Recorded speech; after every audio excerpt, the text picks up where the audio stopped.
Hello everyone, welcome to my channel my vlogs. నేనైతే ఈరోజు ఏ day in my life చేద్దాం అనుకున్నాను. బట్ నేను అనుకునేసరికి ఆఫ్ ద డే అయిపోయింది. ఇట్స్ ఓకే, ఏం చేస్తాం. ఒక పక్క సమ్మర్ స్టార్ట్ అయిపోయింది, ఇంకో పక్క వర్షాలు విపరీతంగా వస్తున్నాయి. అసలు ఇది ఎండాకాలమో వానాకాలమో కూడా అస్సలు అర్థం అవ్వట్లేదు.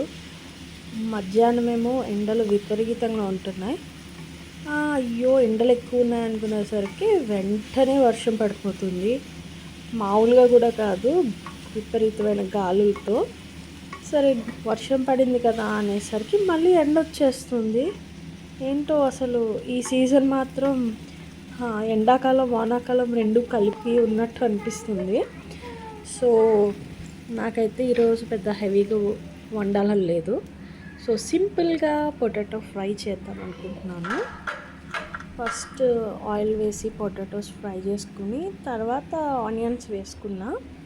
సో మార్నింగ్ చేసిన ఇడ్లీ మాట అది, ఇడ్లీ విత్ నువ్వుల చట్నీ. సో ఓ పక్క పొటాటో ఫ్రై అయిపోయింది, రైస్ అయిపోయింది. నెక్స్ట్ మెంతి మజ్జిగ చేద్దాం అనుకుంటున్నాను. సో ఒక్కొక్కరు ఒక్కొక్క విధంగా చేస్తారు. నేనైతే మెంతి మజ్జిగ ఇలా చేస్తాను. నేను చూపించిన పోపు దినుసులు, మెంతులు, ఆవాలు, జీలకర్ర ఇవన్నీ వేసి ఫ్రై చేసుకుని, యాక్చువల్లీ ఎండుమిర్చి కూడా వేయాలి, కరివేపాకు, పచ్చిమిర్చి కూడా. బట్ నా దగ్గర అవి లేవు, సో నేను అవి వేసుకోలే.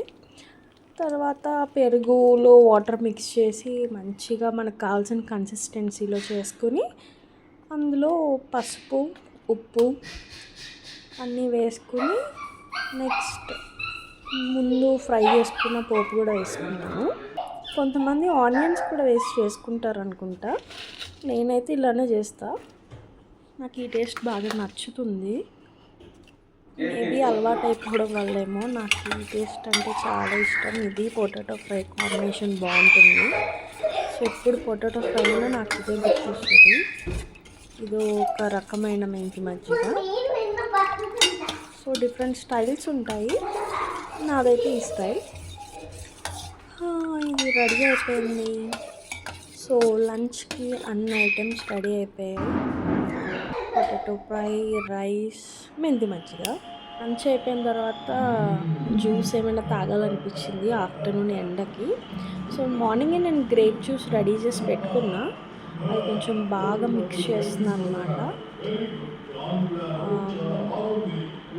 భోజనం అయిపోయిన తర్వాత ఆఫ్టర్నూన్ ఇంకా ఎండకి ఏమైనా తాగాలనిపించింది. సో మార్నింగే నేను గ్రేప్ జ్యూస్ రెడీ చేసి పెట్టుకున్నా. ఆ గ్రేప్ జ్యూస్ తీసన్నమాట. సో అది బాగా మిక్స్ చేస్తున్నా. ఇది వచ్చేసరికి నేను కాఫీ మిక్సింగ్కి తీసుకున్నాను. సరే దీనికి కూడా వాడదామని ట్రై చేసా.